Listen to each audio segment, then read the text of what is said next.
10분 성경, 오늘은 예레미야서에 대해서 함께 살펴보도록 하겠습니다. 오늘도 우리가 예레미야서를 읽을 때 알아야 할 5가지 내용들을 바탕으로 예레미야서를 설명해 드리겠습니다.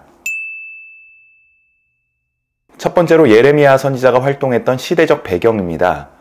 선지서를 읽을 때 그 선지서의 내용을 보다 깊이 이해하기 위해서는 그 선지자가 어떠한 시대에 활동했는지를 이해해야 한다고 말씀드렸지요. 예레미야서 1장을 보면 이 예레미야 선지자가 어떠한 시대에 활동을 했는지 명확하게 기록이 되어 있습니다. 아몬의 아들 유다 왕 요시야가 다스린 지 13년에 여호와의 말씀이 예레미야에게 임하였고, 요시야의 아들 유다의 왕 여호야김 시대부터 요시야의 아들 유다의 왕 시드기야 11년 말까지 곧 5월에 예루살렘이 사로잡혀 가기까지 임하니라. 이 구절을 보면 예레미야 선지자는 요시야 왕이 통치하던 시대부터 남유다 마지막 왕인 시드기야 왕이 통치하던 시대까지 활동했다는 것을 알 수 있습니다. 시드기야 왕 때 남유다는 결국 바벨론에 의해 멸망을 당하는데, 그래서 예레미야서의 마지막 장을 보면 남유다가 멸망하는 내용이 기록되어 있습니다. 예레미야가 처음 하나님의 말씀을 받았을 때는 요시야 왕 때입니다. 요시야는 8살의 남유다 왕이 되어서 31년간 남유다를 다스립니다. 그는 예루살렘 성전에서 율법책을 발견했는데요. 아마도 지금의 신명기서였을 것으로 예상이 됩니다. 그 율법책을 읽은 요시야는 가슴을 찢고 회개하고 그 후 요시야 왕은 대대적인 종교개혁을 일으킵니다. 하지만 너무나 안타깝게도 요시야 왕은 주전 609년 애굽과 바벨론이 벌인 무깃도 전투에 출전했다가 전사하고 맙니다. 그 후 남유다는 그야말로 혼돈에 빠지게 됩니다. 여호와 하스가 왕이 되지만 3개월 만에 애굽으로 끌려가게 되고, 여호야김이 왕이 되어 11년간 남유다를 통치하는데, 여호야김은 바벨론과 애굽 사이에서 줄타기를 하다가 결국 바벨론은 남유다를 쳐들어오게 됩니다. 이때 여호야김은 갑자기 사망하게 되는데요. 그의 뒤를 이어 여호야긴이 왕이 되어 신하들과 함께 바벨론으로 끌려갑니다. 바벨론은 시드기야를 남유다의 왕으로 삼았는데, 시드기야가 바벨론을 배신하여 친애굽으로 돌아서자 바벨론은 결국 3번째로 남유다에 쳐들어와 586년 남유다는 완전히 멸망하게 됩니다. 이렇게 복잡한 외교적인 상황 속에서 하나님의 선지자로 부름을 받은 예레미야는 남유다 백성들에게 이제 곧 남유다가 멸망하게 될 것이고 남유다 백성들은 바벨론의 멍에를 매야 한다라고 예언을 했던 것입니다. 두 번째로 예레미야서의 구성입니다. 대부분의 선지서들이 그렇듯 이 예레미야서 역시 예레미야가 선포했던 예언의 말씀이 단편적으로 전해져 내려오다가 어떤 특정한 시기에 한 권의 책으로 편집된 것인데요. 그래서 예레미야서를 처음부터 끝까지 읽다 보면 그 내용의 통일성을 발견하기가 쉽지 않습니다. 하지만 예레미야서는 큰 틀에서 보자면 3부분으로 나누어진다고 할 수 있습니다. 첫 번째로 1장에서부터 25장까지는 예레미야가 선포한 예언과 예레미야의 상징적 행동들이 기록되어 있습니다.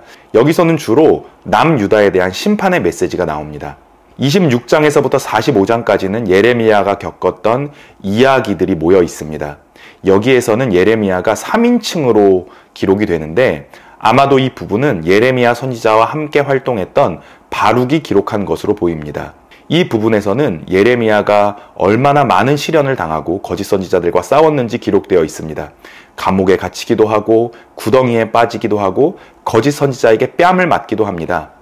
특별히 이 두 번째 부분의 중간인 30장에서부터 35장에는 이스라엘을 향한 구원의 메시지가 나오고 있습니다. 세 번째로 46장에서부터 51장까지는 열방에 대한 심판의 메시지가 나옵니다. 여기에는 애굽, 블레셋, 모압, 암몬, 에돔, 다메섹 등의 열방이 받게 될 심판의 메시지가 나오고, 가장 마지막에 바벨론에 대한 심판의 메시지가 나옵니다. 그리고 마지막 52장은 결론으로 남유다의 멸망과 포로로 끌려간 여호야긴의 사면 이야기가 기록이 되어 있습니다. 흔히 예레미야를 눈물의 선지자라고 부릅니다.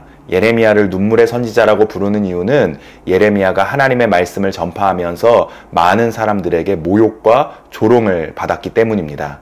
예레미야서를 보면 예레미야의 탄식과 고백이 많이 나오고 있는 것을 확인할 수가 있습니다. 이렇게 예레미야가 백성들 앞에서 박해와 조롱을 당한 이유는 그가 전한 메시지 때문입니다. 예레미야는 이제 곧 멸망하게 될 남유다의 운명을 예언합니다. 거짓 선지자들이 평안을 외칠 때 예레미야는 바벨론에게 항복하고 바벨론의 멍에를 매라고 예언하고 있는 것입니다. 이렇게 남유다의 비극적인 종말을 예언하면서 눈물의 선지자가 된 것입니다. 하지만 예레미야가 멸망만을 선포했던 것은 아닙니다. 예레미야는 동시에 희망의 선지자이기도 한데요. 예레미야 29장 11절을 보면 이러한 유명한 말씀이 기록되어 있습니다. 나 여호와가 말하노라. 너희를 향한 나의 생각은 내가 아나니 재앙이 아니라 곧 평안이요 너희 장래에 소망을 주려는 생각이라. 예레미야는 남유다의 종말을 예언하지만 동시에 바벨론에 의한 포로 생활이 70년 동안 이루어질 것이라고 예언하기도 했습니다. 이 모든 땅이 폐허가 되어 놀랄 일이 될 것이며 이 민족들은 70년 동안 바벨론의 왕을 섬기리라. 여호와의 말씀이니라. 70년이 끝나면 내가 바벨론의 왕과 그의 나라와 갈대아인의 땅을 그 죄악으로 말미암아 벌하여 영원히 폐허가 되게 하되. 포로 생활을 하던 다니엘은 예레미야의 이 예언을 보고 포로 생활이 얼마 남지 않았음을 알게 되었고 하나님께 기도합니다. 곧 그 통치 원년에 나 다니엘이 책을 통해 여호와께서 말씀으로 선지자 예레미야에게 알려주신 그 연수를 깨달았나니 곧 예루살렘의 황폐함이 70년 만에 그치리라 하신 것이니라. 결국 약속대로 남유다 백성들은 70년 만에 고향 땅으로 돌아와 성전을 건축하게 됩니다. 이렇게 예레미야 선지자는 눈물의 선지자임과 동시에 희망의 선지자인 것입니다. 예레미야 선지자는 이스라엘 백성들이 타락한 두 가지 원인을 지적하는데요. 그 두 가지 원인은 다윗 언약과 예루살렘의 성전입니다. 예레미야는 이렇게 다윗 언약과 예루살렘 성전을 비판합니다. 이것은 당시 남유다 백성들에게 굉장히 충격적인 메시지였습니다.